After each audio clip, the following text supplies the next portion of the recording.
Thanks everyone for attending. The presentation for today is entitled The Exploration of the Creation and Development of Urban Ecosystems in Trinidad and Tobago. The outline of the presentation is firstly the introduction, the research problem, research purpose, then I will talk a bit about the research design, the research progress, and finally, the significance of the study. So what is the urban ecosystem? There are many different definitions of what they are. One of the more accepted and comprehensive definitions is given by Desdaroglu, Igit Kanla, and Dawes.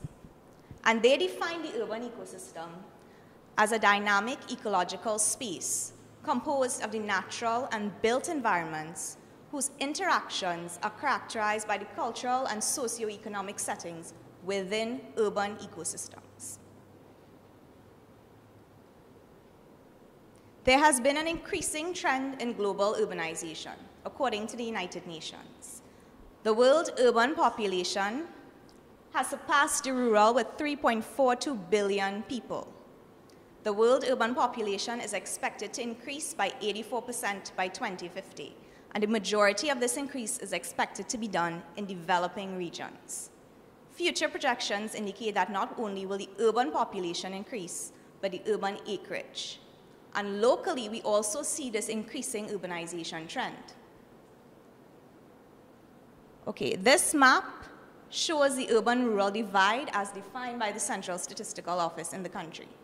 The pink color represents the urban areas. As you can see, it's heavily concentrated on the western part of the island, and this follows from the historical pattern of development in the country, starting from the ports outwards. The urban areas comprise an estimated 12% of the combined land area.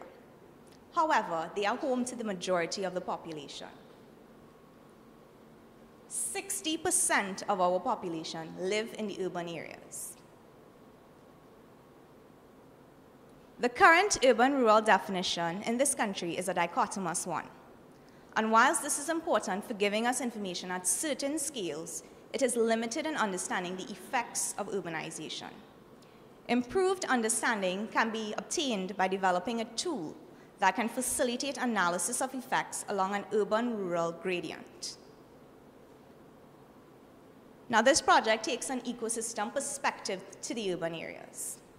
The Convention on Biological Diversity has defined the ecosystem approach as a strategy for the integrated management of land, water, and living resources, which promotes conservation and sustainable use in an equitable way. It recognizes that humans with their cultural diversity are an integral component of many ecosystems, and perhaps there is no other ecosystem where this point is more evident than the urban ecosystems, where humans are considered the keystone species. The Convention on Biological Diversity has developed certain principles of the ecosystem approach. A holistic approach to policy making and delivery. The value of ecosystem services are fully reflected in decision making. Environmental limits are respected in the context of sustainable development, taking into account ecosystem functioning. Taking decisions at the appropriate spatial scale while recognizing the cumulative impacts of decisions. Promotion of the adaptive management of the natural environment to respond to changing pressures, and identifying and involving all relevant stakeholders in the decision and plan-making processes. Now, all ecosystems provide certain services, and the quality of these services reflect the state of the ecosystem. The Millennium Ecosystem Assessment defines ecosystem services as the tangible and intangible benefits people obtain from ecosystems. Now, although urban ecosystem study is a relatively new field, urban ecosystems are becoming more and more recognized as one of the most important ecosystems that exist.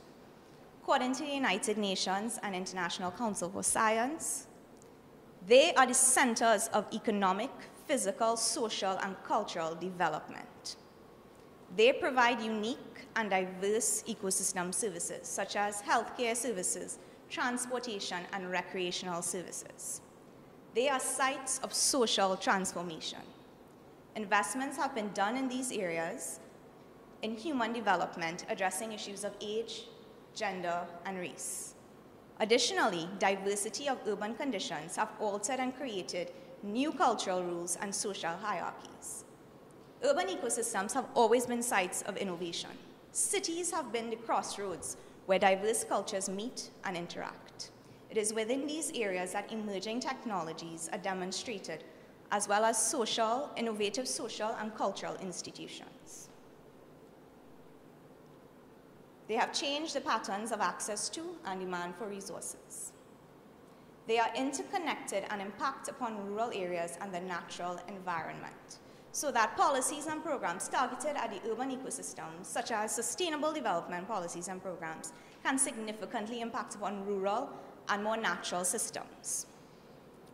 Because these areas are constantly undergoing transformation, they offer unprecedented opportunities to use urbanization as an impetus for achieving sustainable development.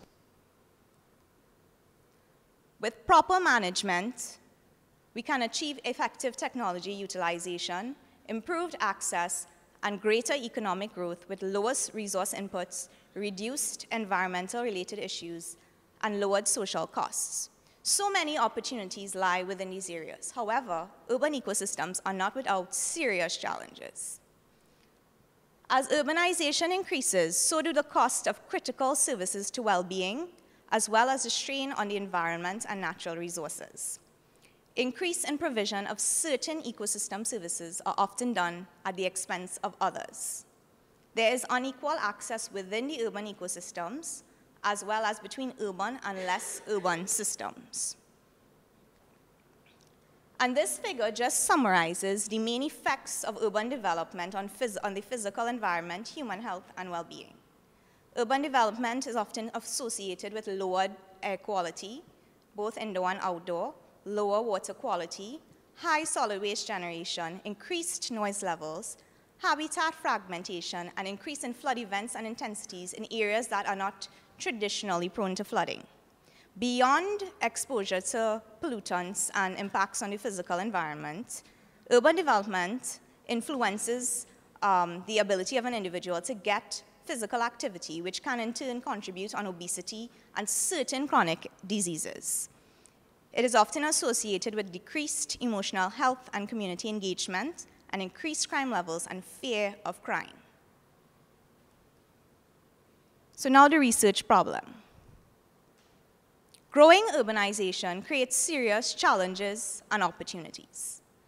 Many of the issues associated with urbanization, such as flooding, traffic, unequal access, impact severely on quality of life. Government has developed policies and programs to address some of these issues.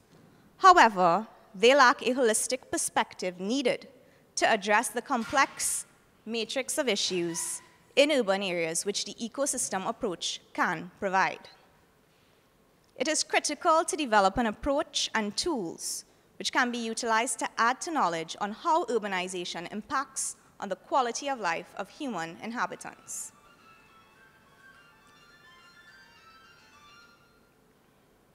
The overarching research purpose is A, the approach, using the built environment to represent the habitable physical context, and B, tools. 1, the urban intensity index. 2, the survey of urban quality of life perceptions leading to development of the index, and matching A and B statistically.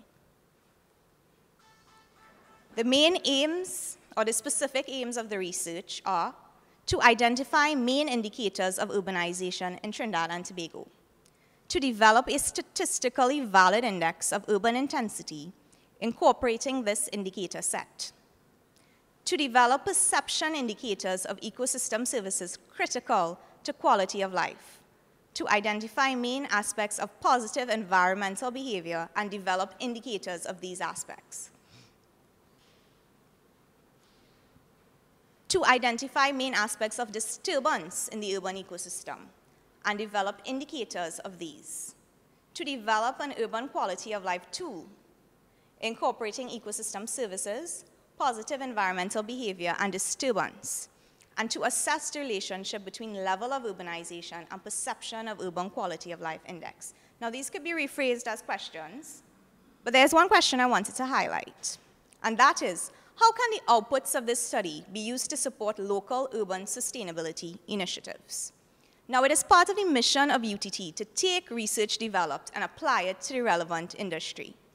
In the case of this project, one of the most relevant sectors is the public sector and its policies and programs, such as the Sustainable Cities Initiative, developed by the Inter-American Development Bank, of which the city of Port of Spain is a study site. Research aim visual summary. The research aims to characterize the urban ecosystems in Trinidad and Tobago via GIS maps. GIS maps of the urban ecosystem services, the urban intensity index values, and quality of life index values.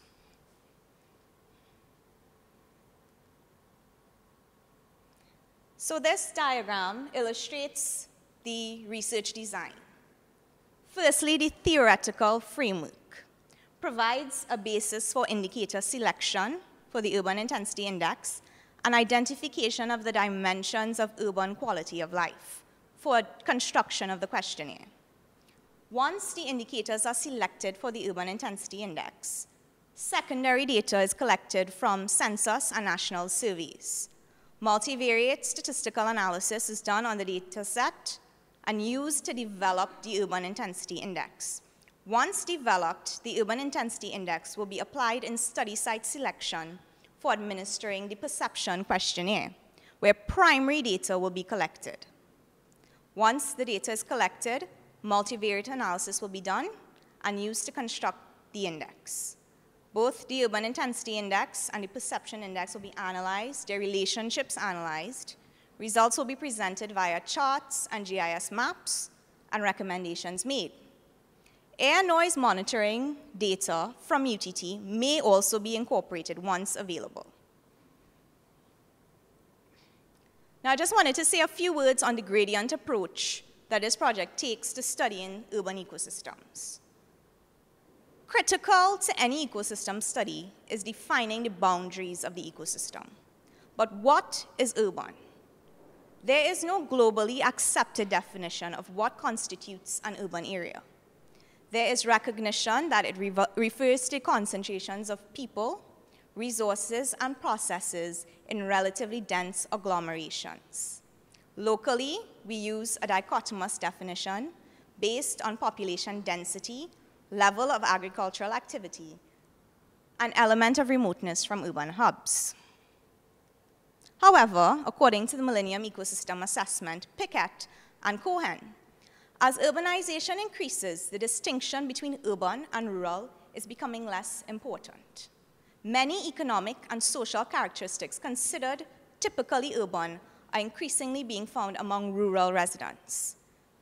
There has been a general convergence in lifestyles between urban and rural areas due to ICT and transportation systems. Additionally, many people living in the urban ecosystems do not have access to what is considered defining urban infrastructure, such as piped water and sewage. Comparisons along an urban-rural gradient, therefore, can enable one to better see the full range of urban effects and identify thresholds. So now I'll let you all know how I've been progressing so far in this study. In developing the Urban Intensity Index, I have collected secondary data from census and national surveys for 581 communities on 77 variables. I've done multivariate statistical analysis on the data set, cluster, factor, discriminant. And this figure just shows the categories of variables included or analyzed for inclusion into the index. Population and related, land tenure, dwelling type, building type, water supply, environmental issues, and chronic illnesses. I would just quickly go through examples of these variables. Population related include population density, vehicle access, internet access, and so on. Land tenure, just one variable, households on squatted land. Dwelling type include separate houses, barracks, etc. Building type include residential buildings, community service buildings, and so on. Type of water supply include public piped water, privately piped water, truck-borne water supply, and so on. Environmental issues include flooding, air pollution, pesticides, and so on. And the chronic illness variables include Alzheimer's disease, asthma, Parkinson's disease. Okay, these maps, Trinidad and Tobago, illustrate the cluster solution for the cluster analysis done on the 7 indicator sets I just went through. The cluster analysis stratifies the communities, the 581 communities, into clusters. In this case, 7 clusters, 1 to 7, represented by the different colors. And each cluster represents a distinct group based on the 77 variables I just went through. And this is just to give you an example of where I'm at in developing the index. This is really one of the first steps. I still have a lot more statistical analysis to go in developing the urban intensity index. And now for the perception of urban quality of life. I've constructed a draft questionnaire, as well as the index framework. Perception of urban quality of life is comprised of 6 multidimensional scales: the access scale, environmental quality, positive environmental behavior, freedom, recreation and cultural, and the disturbance scales. The access scale is comprised of 10 sub-dimensions: transportation system, healthcare, safety and protective services, ICT, water supply, energy supply, education, employment, commerce and banking, and political representation. The environmental quality scale is comprised of 4 sub-dimensions: air quality, water quality, noise levels, and land use. Positive environmental behavior is comprised of 5 sub-dimensions: purchasing behavior, conservation behavior, environmental citizenship, education, and political behavior. The freedom scale is comprised of 3 sub-dimensions: religious and cultural freedom, sexual freedom, and political freedom. Recreational and cultural scale is comprised of 7 sub-dimensions: entertainment, sporting and fitness, food-related green spaces, cultural events which include our carnival activities, nature-related, and religion and spirituality. And lastly, disturbance is analyzed on 4 sub-dimensions in this project: crime and safety, flooding, bushfires, and dengue. And now the significance of the study. The deliverables of this project are: 1, a significant contribution to the theoretical framework on urban ecosystems in Trinidad and Tobago. From a practical aspect, development of tools: the Urban Intensity Index tool and the Perception Index of Urban Quality of Life tool, which have applicability not just for Trinidad and Tobago, but the Caribbean region and wider world. GIS maps of index and individual scale scores, and further analysis and recommendations for sustainable development policies and programs. And that is the end of my presentation. Thank you for your time and for listening.